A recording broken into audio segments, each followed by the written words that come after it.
Bisa. Bisa. Terus yang gabung apanya, Bu? Kemarin hanya meresmikan aja sih. Hanya resmikan aja? Ya makanya namanya Rumah Tafis dari Mansur waktu mau di... Memang nggak ada tepuk tangan di Mansur, walaupun pakai nama dia ya, Bu? Iya, anak-anak juga dibebaskan infaknya, Pak. Iya. Jadi full gratis. Tapi full gratis oleh Ibu Tika? Iya. Nyari jalan supaya bisa ngebiayain anak-anak tahfiz. Nyari jalan supaya kemudian bisa buka rumah-rumah tahfiz di mana saja. Institusi yang diakui itu. Nah, dengan adanya kejadian-kejadian ini, apakah saya masih harus percaya terhadap Yusuf Mansur? Dan ini saya tahu sendiri dan ini saya mengalami sendiri. Makanya saya tidak pernah percaya dengan Yusuf Mansur. Saya lebih percaya kepada bebek ketimbang Yusuf Mansur pondok pesantren. Artinya itu hanya sebagai alat pemanis mulut untuk mengeruk kepentingan pribadi, Mas. Kalau benar kepentingan mereka minta sedekah, kemudian mereka berinvestasi untuk daku itu seharusnya gratis dong sekolahnya. Ya, Yusuf Mansur kesana kemari jualannya daku, ya kan? Ternyata santri-santri daku itu juga masih dikenakan biaya. Ya jadi kan nggak mungkin, nggak nyambung. Kalau sudah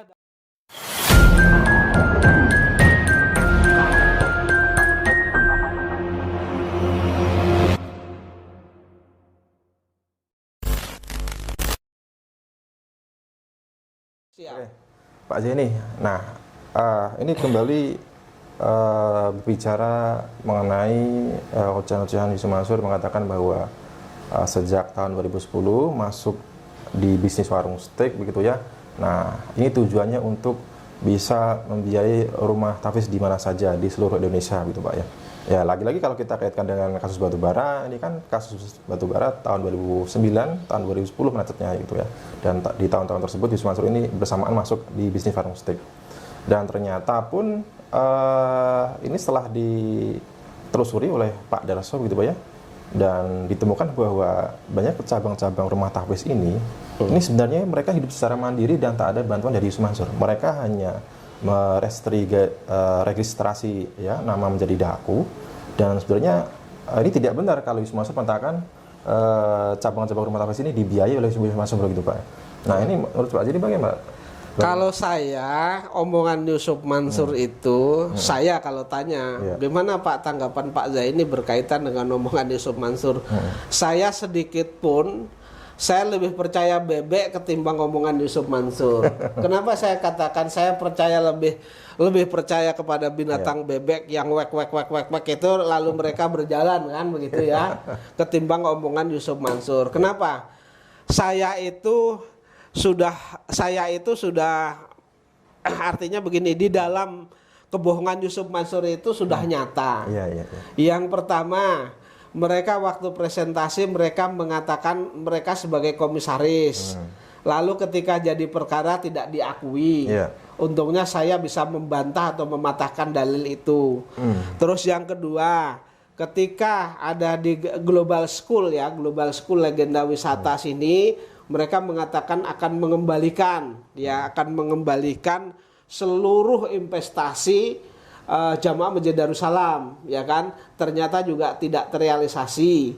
Kemudian dia mengatakan Fightrain IPO, ya kan? Berapa tahun sampai dengan saat ini juga tenggelam. Kemudian saya pegang karyawan Fightrain, itu sudah ada kesepakatan Yusuf Mansur akan ngangsur, ya kan? Dengan kewajibannya juga hanya satu kali Yusuf Mansur tidak pernah mengangsur. Kemudian Yusuf Mansur mengatakan waktu itu sebagai direktur atau komisaris di Grab apa di mana-mana itu ternyata dibantah oleh institusi yang diakui itu. Nah, dengan adanya kejadian-kejadian ini, apakah saya masih harus percaya terhadap Yusuf Mansur? Dan ini saya tahu sendiri dan ini saya mengalami sendiri. Makanya saya tidak pernah percaya dengan Yusuf Mansur. Saya lebih percaya kepada bebek ketimbang Yusuf Mansur. Oke, ya. Tetapi kalau kita melihat selalu narasinya seperti itu Pak gitu ya, ucapan Yusuf Mansur bahwa dirinya itu menjadi kaya tujuannya memang bukan untuk pribadi ya, untuk membiayai rumah-rumah tahfiz gitu Pak. Seperti seolah-olah bahwa dirinya flexing, mempamerkan kekayaannya, kemudian apa namanya, mengumpulkan dana sedekah dari umat, kemudian mengumpulkan apa, investasi dari umat gitu Pak. Tujuannya seperti seolah-olah untuk rumah tahfiz, untuk apa, untuk umat gitu Pak ya. Nah, ini sebenarnya motifnya sebenarnya untuk apa gitu Pak? Karena kalau kita melihat ada misalkan seperti Ustadz Somad yang terlihat apa namanya, mewah, glamor gitu, tapi tidak ada narasi Ustadz Somad mengatakan bahwa dia kaya tujuannya untuk biaya rumah tahfiz Umar Hafiz. Tapi Yusuf Mansur ini mengatakan untuk biaya rumah tahfiz, dan ternyata rumah tahfiznya pun di berbagai apa tempat ini mereka hidup secara mandiri, tidak ada bantuan dari Yusuf Mansur. Ini motifnya sebenarnya apa gitu Pak ya? Jadi begini, ini kan saya juga berbicara berdasarkan fakta. Yusuf Mansur itu ketika masuk ke Masjid Darussalam, kemudian mereka berpresentasi, itu juga yang dijual itu adalah daku, pondok pesantren daku itu. Oh iya, betul. Iya. Karena dari keuntungan yang menurut mereka keuntungannya batu bara ini sungguh cukup besar, yaitu 28,6%, ya kan. Nah, nanti dibagi menjadi 3, separuhnya untuk saya ya, untuk pembangunan daku, kemudian untuk operasional daku dan lain sebagainya. Yusuf Mansur ini kemana-mana jualannya itu daku seolah-olah kepentingan. Seolah-olah kepentingan umat, ya kan? Tapi kenyataannya apa, iya kepentingan umat, ya kan?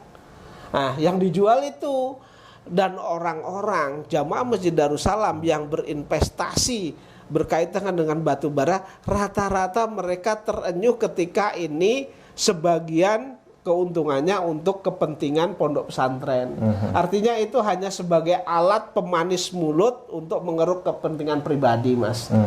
Kalau benar kepentingan mereka minta sedekah, kemudian mereka berinvestasi untuk daku itu seharusnya gratis dong sekolahnya.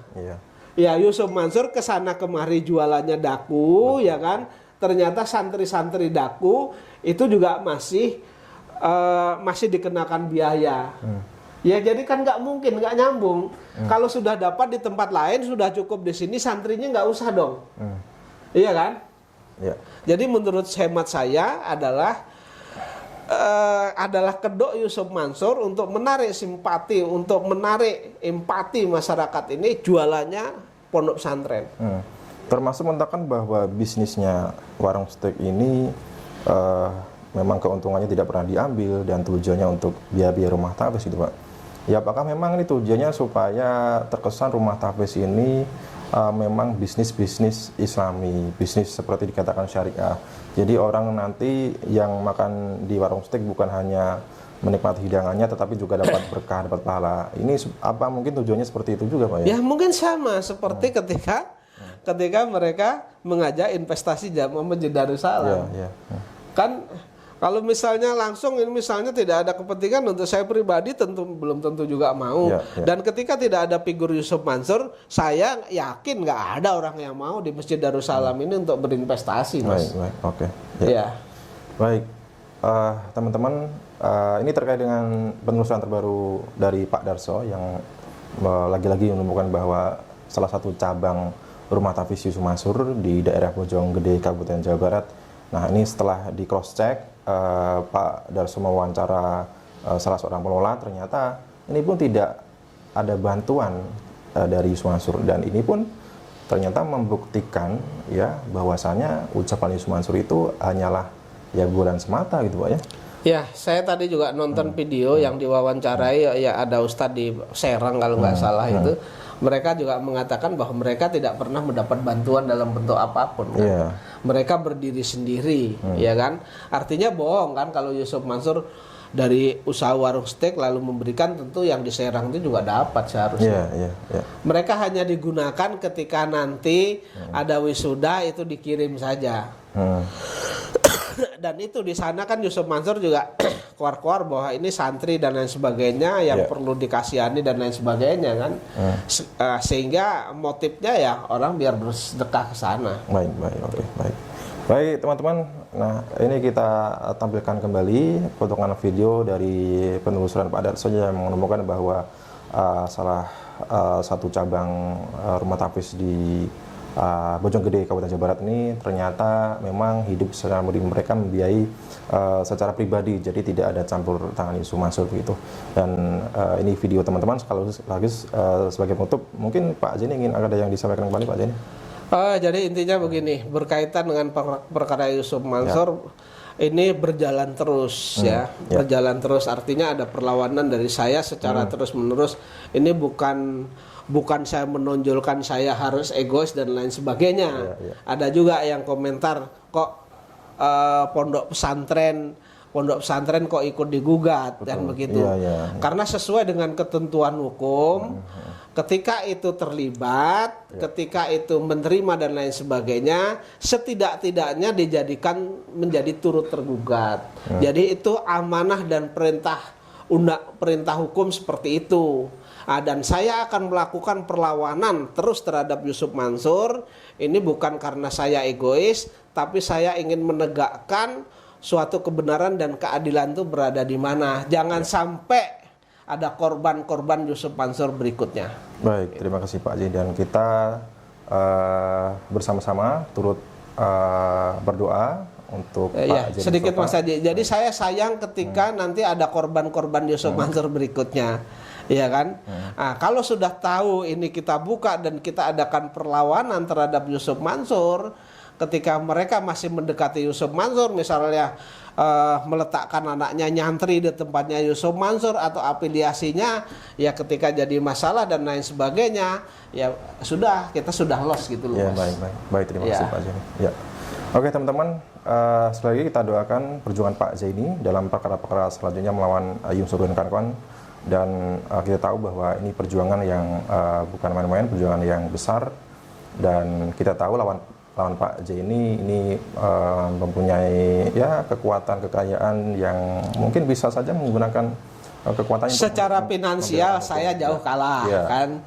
Tetapi kebenaran itu saya meyakini suatu kebenaran itu akan mengalahkan suatu kemungkaran. Ya, baik. Saya kira masyarakat juga sudah meyakini siapa sebenarnya pemenangnya dalam perkara ini, walaupun di tingkat banding, walaupun di tingkat kasasi ini meloloskan Yusuf Mansur, dan saya kira masyarakat juga sudah paham apa sebenarnya di balik semua ini, siapa yang bermain dalam perkara ini. Dan sekali lagi kita doakan Pak Jeni dalam perkara selanjutnya. Amin. Dan mohon doanya, ada keadilan yang sugahnya untuk para investor bersama Pak Jeni Mustafa. Baik teman-teman, saya cukup sekian. Saya dan Pak Jeni Mustafa dari Kota Wisata Cibubur mengucapkan terima kasih. Wassalamualaikum warahmatullahi wabarakatuh. Waalaikumsalam. Ayo Mas, minum Mas. Tahun 2014 yang lalu, dulu saya pernah kesini juga, masih ada identitas Darul Quran Yusuf Mansur. Tapi hari ini sudah sama sekali nggak ada, dan tempatnya seperti itu. Hari Jumat tanggal hari Bu ya?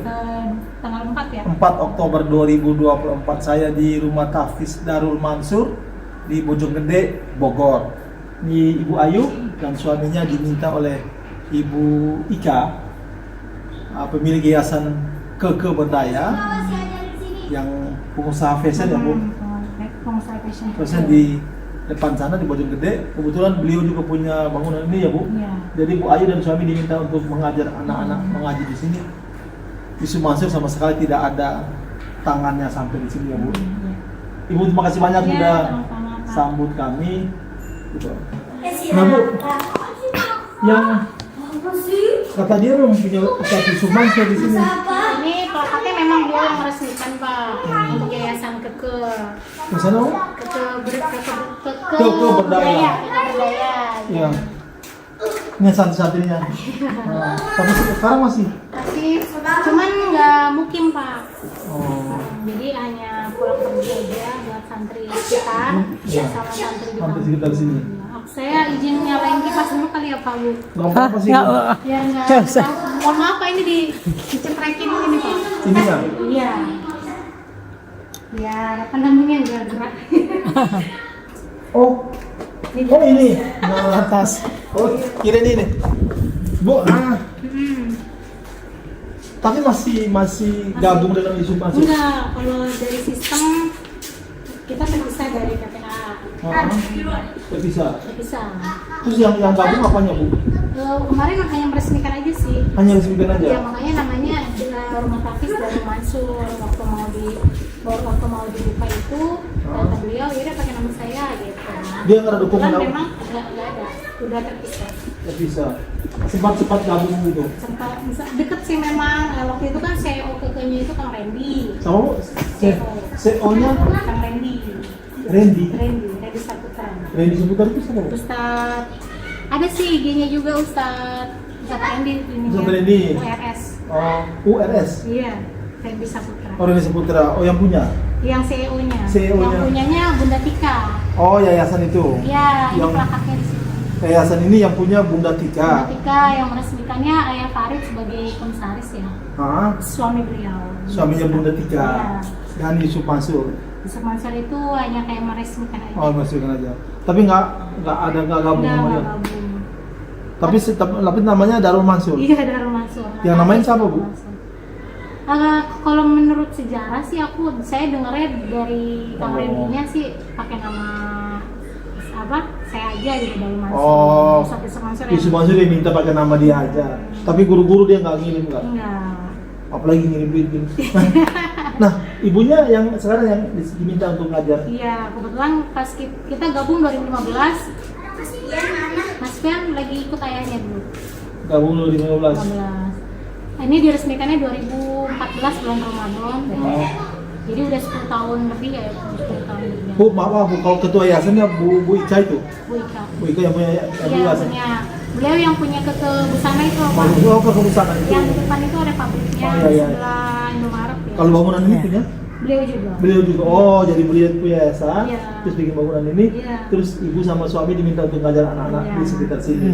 Nah, Yusuf Mansur hanya pakai namanya saja, Meresmikan. meresmikan. Ada Jadi, tanda tangan beliau juga. Iya, jadi seleri ibu itu oleh Dari ibu Bunda Tika. Bunda Tika, bukan dari Yusuf Mansur bukan. Bukan. Oh, Sebetulnya kan ini awalnya pabrik fashionnya Fashionnya Bunda Bu Tika. Tika. Terus sekarang pindah ke depan, lalu di sini kosong, akhirnya dijadikan tempat buat rumah. jadi Sayap sekarang sosialnya ibu juga. sama suami yang tinggal di sini Iya, di bawah naungan Ibu Ika iya. atau yayasan Keke Berdaya. Oh, walaupun yang resmikan itu Yusuf Mansur ya. Iya. Bu, berapa anak-anak yang diasuh Ibu? Kalau total semua sih 50-an mah ada ya Pak. Ya, anak sekitar sini aja. Iya, siang sore. Siang jam 2, sore jam 4 untuk khusus hari Jumat. Ya. Di setengah 3 sore kumpul semua. Sekarang nih. Karena mau ada Jumat berkah kita makan bersama. Oh. Tadi saya Ini grup nih. masak. Oh, makanya di sini. Iya, makanya di sini bareng-bareng. Oh. Sebelumnya kita baca doa bersama dulu. Berarti kayaknya. kami kecepatan dong. Nanti kali setengah 3 ya baru mulai. Sekarang Sekarang bentar lagi sih ya. bentar lagi udah sedikit lagi nih. Iya, iya. Yuk. Terus suaminya lagi kerja. Lagi kebetulan diperlukan di tempat lain Oh. untuk Saya kiranya ini dibiayain oleh Yusuf Mansur, oleh Anu gitu. Enggak sama Bunda Tika dibiayain Semua semua. sebenarnya. Mungkin Bunda Tika sama Yusuf Mansur bertemanan kali ya.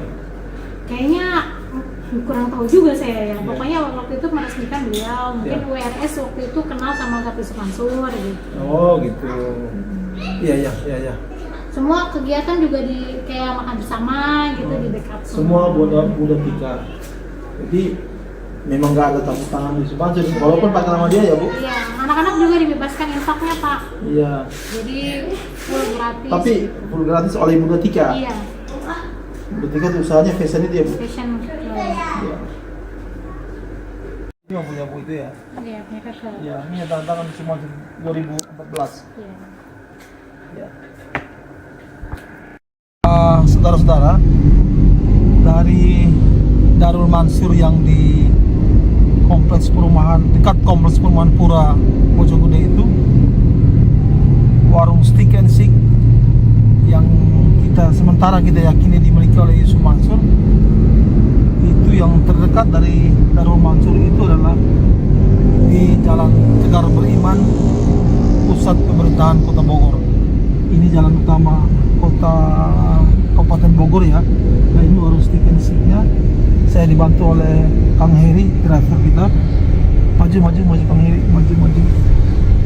Ini warung stick and sticknya. Tampak sepi dari luar. Ya, terus Kang.